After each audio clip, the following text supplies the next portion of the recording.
Hey everyone, welcome back to the channel. Tonight I'm bringing you one of the longest and darkest stories I've ever received. It's a full 30-minute nightmare set in a quiet American town, and it's the kind of horror that will stay with you long after it ends. This came from a man named Mark in Pennsylvania. He lived through every single second of what you're about to hear. Grab a blanket, turn on every light, and whatever you do, don't look behind you while you listen. Let's begin. My name is Mark. I'm 34 years old, and 2 years ago, I thought I had finally found peace. After my divorce from Sarah and losing my marketing job in Philadelphia, I was drowning. I needed out. I needed quiet. I needed something that felt like a fresh start instead of another day staring at the same four walls, wondering where my life had gone wrong. That's how I ended up in Willow Creek, Pennsylvania, a small town of about 4,200 people nestled between rolling hills and thick forests. It looked like something out of a postcard. Main Street had a diner called Maze, a hardware store that still smelled like sawdust, and a single traffic light that blinked yellow after 9 p.m. I found the house on Maple Lane on a Tuesday in October. It was a 3-story Victorian with a wraparound porch, original stained glass windows, and a price tag that seemed too good to be true, $89,000. The realtor, a woman named Linda, with too much perfume and a nervous smile, told me the previous owner had relocated suddenly for work. I signed the papers the same afternoon. By Friday, I had moved in with 2 suitcases, a mattress, and the hope that maybe finally things would get better. For the first 6 days, they did. I woke up to birds singing. I drank coffee on the porch while the morning mist burned off the lawn. I started fixing the loose boards on the steps and painting the shutters a deep forest green. The neighbors waved when they drove past. Mrs. Ellison from across the street brought me a pie on Sunday. I felt something I hadn't felt in years. Hope. Then Monday night, the breathing started. I woke up at 3:17 a.m. with the unmistakable sensation of warm breath on the back of my neck. Not the kind of breath you feel from an open window. This was close, personal. I could feel the heat of it against my skin, the slight moisture. I froze. Every muscle in my body locked. I didn't want to turn around. I didn't want to see what was behind me. But I had to. I rolled over slowly, heart hammering so hard I could hear it in my ears. There was nothing there. Just my empty bedroom, the moonlight cutting through the half-open blinds, and my own terrified reflection in the dresser mirror. I turned on the lamp. That's when I saw it. On the wall right next to my bed, at the exact height of my face, was a handprint. It was wet. I reached out with trembling fingers and touched it. When I pulled my hand back, my fingertips were stained red. Not paint, not rust, blood, fresh blood. It was still warm. I sat there for 20 minutes, staring at that handprint, trying to convince myself I was dreaming. I cleaned it with bleach and a rag. The smell of bleach filled the room, sharp and chemical. I lay back down but didn't turn the light off. I didn't sleep again that night. The next morning, I checked every door and window, all locked, no signs of forced entry. I told myself it was a prank. Maybe kids from the high school, maybe someone who knew the previous owner. I even called the police. Officer Ramirez came out, took a report, and looked at me like I was crazy when I showed him the spot where the handprint had been. There was nothing left but a faint discoloration on the wallpaper. That night, the whispers began. They started soft, like wind moving through dry leaves. I was in the kitchen making dinner when I first heard it. My name, drawn out and slow. Mark. I turned off the stove and stood completely still. The sound came again, closer this time, from the hallway. Mark. It wasn't a voice I recognized. It was too low, too wet, like someone speaking through water. I grabbed a flashlight and searched the house room by room. I checked the closets, under the beds, even the crawl space under the porch. Nothing, but the whispers followed me. They knew things. They whispered about Sarah, about how she used to cry in the bathroom after our fights, about the time I stayed out until 4 a.m. with my coworker and lied about it. They whispered the name of the bar where I met her, the song that was playing the night we first kissed. They knew everything. By the end of the second week, I was a wreck. I stopped sleeping more than 2 or 3 hours a night. I started seeing things out of the corner of my eye. Shadows that moved when they shouldn't, faces in the patterns of the wallpaper that disappeared when I looked directly at them. One morning I found my car keys on the kitchen table instead of the hook by the door. Another morning my coffee mug was in the sink, rinsed and drying on the rack, even though I had left it on the counter the night before. I started keeping a journal. Every strange thing that happened, I wrote it down. Date, time, what I saw or heard. It became my only way of proving to myself that I wasn't losing my mind. Then I found the journals in the attic. It was a rainy Thursday. I was exploring the house properly for the first time, opening every door, checking everything, every closet. The attic was accessed by a pull-down ladder in the upstairs hallway. I climbed up with a flashlight and a dust mask. The space was full of old boxes, broken furniture, and the smell of mothballs and time. In the far corner, behind a stack of old suitcases, I found a wooden chest with a padlock that had been cut open years ago. Inside were 8 leather-bound journals, each one labeled with a year and a name. 1923, Eleanor Voss, 1947, Thomas Hale, 1963, Margaret Klein, 1978, the Rivera family, 1989, David Chen, 2001, Rebecca Torres, 2014, James Whitaker, 2022, Patricia Lang. I started with Eleanor's. Her handwriting was neat and careful, the kind of penmanship they don't teach anymore. The first entry was dated March 12, 1923. I am writing this because I am afraid.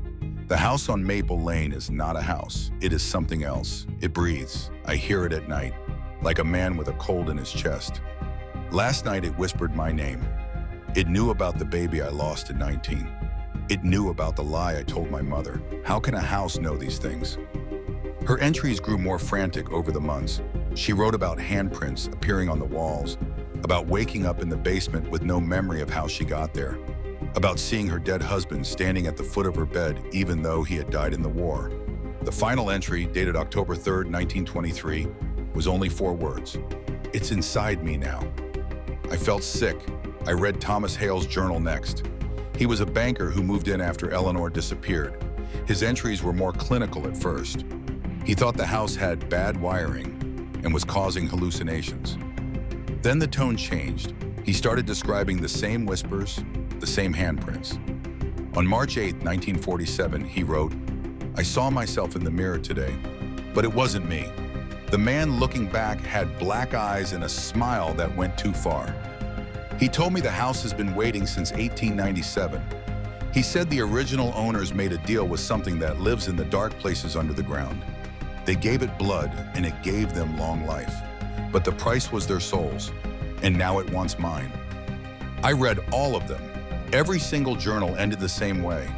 The writer either vanished or was found dead in the house, hanging in the attic, drowned in the bathtub, or sitting at the kitchen table with their wrists opened and a smile on their face. The last entry in each journal was always the same phrase, it's inside me now. I sat in that attic for 3 hours reading by flashlight, the rain hammering on the roof above me. When I finally climbed down, my legs were shaking. I called the realtor, Linda. She answered on the 3rd ring, her voice bright and professional. Hi, Linda. This is Mark Thompson, the new owner of 214 Maple Lane. I have some questions about the previous owners. There was a long pause. When she spoke again, the brightness was gone. Mr. Thompson, I really think it's best if you just enjoy the house. Some places have history, but that's all it is. History. She hung up before I could ask anything else. That night, I tried to leave. I packed a bag, got in my car, and drove toward the highway. But every road I took looped back to Maple Lane. I would turn left onto what I thought was Route 6, and 10 minutes later, I'd be back at the Welcome to Willow Creek sign. I tried 4 different routes. Every single one brought me home. At 2:47 a.m., I gave up and parked in my own driveway. The front door was wide open. Every light in the house was on, and from inside, I could hear my own voice laughing. I walked in slowly. The laughter was coming from the living room. I stepped through the doorway and saw myself sitting in my recliner watching television. But it wasn't me, not exactly. The man in the chair had my face, but his eyes were completely black, and his smile was too wide, like his skin was stretched too tight over his teeth. "You're home," he said in my voice. "We've been waiting." I ran. I got back in my car and drove until the sun came up. When I finally stopped, I was in a parking lot in front of a Walmart 2 towns over. I sat there until the store opened, then bought a prepaid phone and called my ex-wife Sarah. I hadn't spoken to her in 8 months. "Sarah, it's Mark. Something's wrong with the house. I think I'm losing my mind." She was quiet for a long time. When she spoke, her voice was small. "Mark, I've been having dreams about you. You're in that house, and there's something standing behind you. It looks like you, but it's not. It's smiling, and it keeps saying your name." I felt my blood run cold. "Sarah, has anything strange happened to you lately?" She hesitated. "Last night I woke up at 3:33 a.m. There was a handprint on my bedroom wall. It was wet. When I touched it, my fingers came away red." I hung up. I drove back to Willow Creek against every instinct, screaming at me to keep going. The house was waiting. The front door was closed now. The lights were off. But when I stepped inside, I could smell something new. The thick, sweet smell of decay, like flowers left too long in a vase. That night, the visions began. I was standing in the kitchen when the air in front of me rippled like heat waves. Suddenly, I was somewhere else. I was in the living room in 1978, watching the Rivera family, mother, father, 2 teenage daughters, sitting around the dinner table. They were all smiling. The mother picked up a carving knife and slit her own throat. Blood sprayed across the tablecloth. The father watched, still smiling, then did the same. The daughters followed, one after the other, until all 4 of them sat with their heads tilted back and their eyes open, blood pooling on the floor. The vision shifted. I was in 1963, watching Margaret Klein hang herself from the attic rafters with a belt. She was humming a lullaby as she kicked the chair away. Another shift. 1947. Thomas Hale in the bathtub, the water red, his wrists opened with a straight razor. He looked at me and smiled with black eyes. "I told you," he said. "It's inside us now." The visions came every night after that. I saw every death. I felt every cut, every moment of terror, every final regret. And every time, at the end, the same thing happened. The victim turned to me and whispered, "It's inside you now, too." I stopped leaving the house. I stopped answering my phone. I started sleeping in the living room with every light on, the television playing static, and a baseball bat across my lap. The whispers never stopped. They got louder. They started arguing with each other, different voices overlapping, some male, some female, some children. They all said the same things: my secrets, my shame, my deepest fears. One night I woke up to find myself standing in the basement. I don't remember walking down the stairs. The walls were covered in handprints now, hundreds of them, all sizes, all made fresh. In the center of the floor was a perfect circle drawn in blood. Inside the circle were symbols I recognized from the journals, the same ones the original owners had carved in 1897. I found the final journal that night. It wasn't in the attic, it was in the basement, hidden behind a loose brick in the foundation. The handwriting was shaky, almost childish. The name on the cover was Patricia Lang, 2022. I don't have much time. The house has been showing me things, terrible things. I know why it chose me. My great-grandfather was one of the men who built this place in 1897. He was part of the ritual. He gave them his blood. He gave them his daughter. The Hollow One, that's what they called it, has been feeding on our family ever since. Every generation, one of us is chosen. The house waits until we're broken, until we have nothing left, and then it calls us home. I tried to run. I tried to burn it down. But it won't let me. It's already inside. I can feel it moving under my skin. If you're reading this, it's too late for me. But maybe it's not too late for you. The only way to stop it is to finish what they started in 1897. You have to open the door all the way. You have to let it in completely. Then you have to kill it from the inside. I'm sorry. I'm so sorry. It's inside me now. The final entry was dated 3 days before Patricia Lang disappeared. The police never found her body. I sat on the cold basement floor, reading those words over and over, while the whispers grew louder around me. They were excited now. They knew I had found the truth. They knew I was close to the end. The next 3 days were the worst of my life. I tried to burn the house down. I poured gasoline in every room, lit a match, and ran. But when I looked back, the flames went out on their own. The house stood there untouched, the windows like dark eyes watching me. I tried to call or help. Every time I dialed 911, the call connected to nothing but static and the sound of breathing. I tried to drive away again. Every road looped back. I even tried to walk into the woods behind the house, thinking maybe I could escape on foot. After 2 hours, I stepped out of the trees and found myself back on Maple Lane, the house waiting at the end of the street like it had never left. On the night of the 4th full moon, the house finally showed me everything. I was in the basement again. The circle of blood was glowing, the symbols pulsed like a heartbeat, and in the center of the circle, the air tore open like a wound. Something stepped through. It looked like me, but older, thinner. Its skin was gray and stretched too tight over its bones. Its eyes were completely black, and when it smiled, its mouth opened too wide, revealing rows of needle-sharp teeth. "Welcome home, Mark," it said.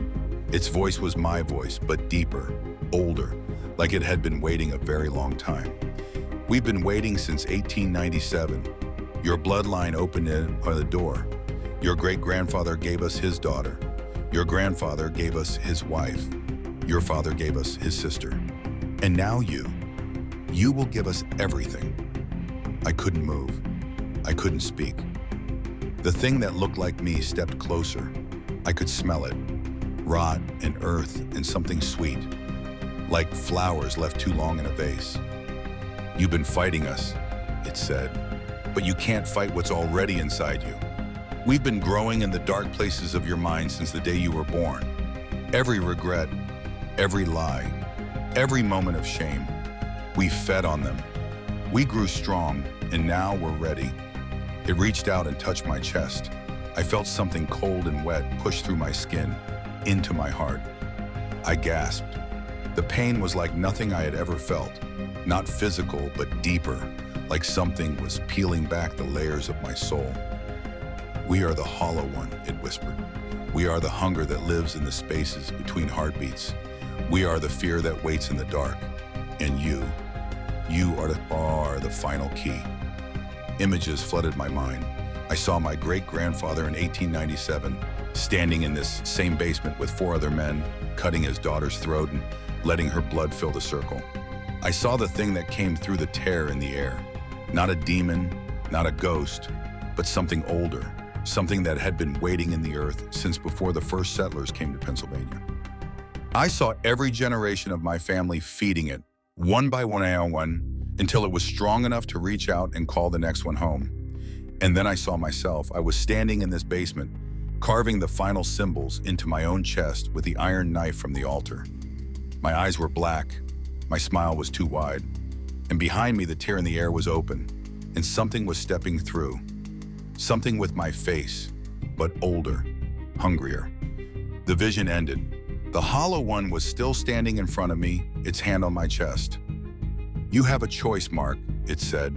"You can fight us, you can run, you can die screaming like all the others, or you can open the door all the way. Let us in completely. Become one of us. Live forever in the dark places. Your bloodline has served us for 4 generations. It's time for you to take your place." I looked into its black eyes. I saw every person who had ever lived in this house. I saw their fear, their regret, their final moments when they realized the house had been inside them the entire time, growing, feeding, waiting. And then I made my choice. I grabbed the iron knife from the altar. I drove it straight into the hollow one's chest. It screamed, a sound like every victim who had ever died in this house, screaming at once. The basement shook. The symbols on the walls burst into flame. The tear in the air behind it started to close, but not before something reached through. A hand, long and gray and ending in claws, and grabbed my arm. The pain was white hot. I felt something tear inside me, like a piece of my soul was being pulled out. I screamed and twisted the knife deeper. The hollow one's form started to unravel, turning into black smoke and red dust. The hand in the tear pulled harder, trying to drag me through. I felt my feet lift off the ground. I felt the cold on the other side, not the cold of winter, but the cold of the grave, of empty space between stars. With my last strength, I ripped my arm free. The tear closed with a sound like a scream cut short. The hollow one was gone. The basement was silent except for my ragged breathing and the sound of my blood dripping onto the floor. I crawled up the stairs and out of the house. I didn't look back. I got in my car and drove. This time the roads didn't loop. This time I made it to the highway. I drove until the sun came up, until I was 300 miles away, until I found a motel with a no vacancy sign that I ignored because I had cash and desperation. I've been here for 11 days now. The handprint on my chest hasn't faded. It's warm to the touch, and sometimes at night I feel it pulse like a second heartbeat. The whispers are quieter now, but they're still there, especially at 3:33 a.m. They don't say my name anymore. They say something else. They say, "See you soon." I don't know how much time I have left. I don't know if the hollow one is really gone or just waiting. I don't know if I stopped the cycle or just delayed it, but I know one thing for certain. The house on Maple Lane is still standing. The windows are dark, the porch is empty. But if you stand on the sidewalk at night and look closely, you can see the shadows moving behind the curtains. And if you listen very carefully, you can hear the breathing. It's slow, deep, patient, and it's waiting for the next one. It's waiting for you. If this story left you with goosebumps, if you're checking your windows right now, if you're wondering whether your own house is breathing, you're not alone. This was one of the darkest, most terrifying stories I've ever shared. And if you want more nightmares like this one, stories that will stay with you long after the lights go out, make sure you subscribe to the Pallwick YouTube channel right now. Hit that notification bell so you never miss a new scare. We upload fresh horror every single week. Thank you for listening. Thank you for being part of this community. Stay safe out there. And remember, some doors should never be open. Some houses should never be entered, and some whispers should never be answered. I'll see you in the next one. Sweet dreams, if you can still sleep after this.